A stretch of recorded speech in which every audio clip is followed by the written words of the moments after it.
So I'd work for my mother and father every summer growing up, and then kind of after school, whenever I could. But it's never something that I really got to experience. I never got to experience the true aspects of the trade until after high school. Finally, a foreman that was working for my father pulled me aside one day and kind of just gave me this like slap on the side of the head. Basically, do you know the opportunity that you're passing up by not becoming a lineman?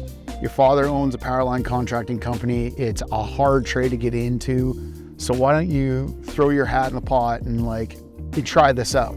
It's a 3.5-year apprenticeship, a 4-year apprenticeship. Why don't you just give this a try? You get a trade ticket at the end of it. This ticket can take you anywhere in the world that you want to work. Came back the next day and said, okay, I think I want to try this. Took me out to the yard, took me out to this pole, threw his hooks in his belt at the base of the pole, said, okay, put this stuff on and go climb that pole. I put the belt and spurs on, or put the belt and hooks on, and I climbed the pole and was quite natural at it. And I was like, okay, I got this. This is pretty cool. So if you fast forward 15 years down the road, I had done all of these things in line work that I had wanted to do. I'd hung underneath the helicopters. I'd worked on large scale transmission projects. I'd worked back alleys in Vancouver on distribution circuits. And I was like, I want to share these stories. I want to share these stories in a modern way. I'm not really the greatest writer.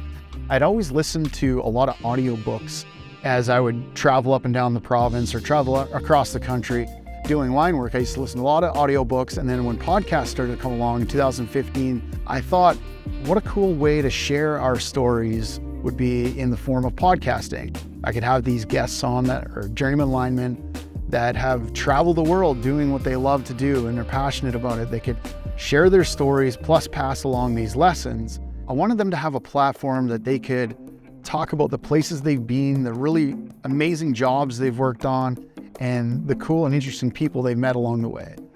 So once I started to interview linemen, I was seeing the effect that it was having in the industry and the following that it was getting. And I was thinking, well, it'd be really interesting to bring on men and women from other genres and then relate that back to linemen.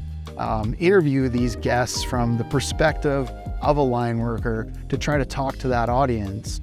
So what can you expect in the near future? You can expect a brand new studio in Houston, Texas.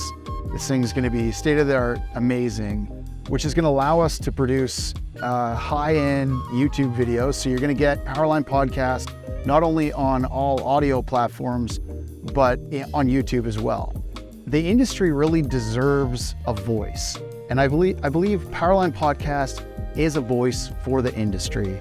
Come check it out. Make sure you subscribe to Powerline Podcast on all of the audio platforms. Subscribe to us on YouTube. Follow us on all the socials. That's all I can say because it's going to be wicked.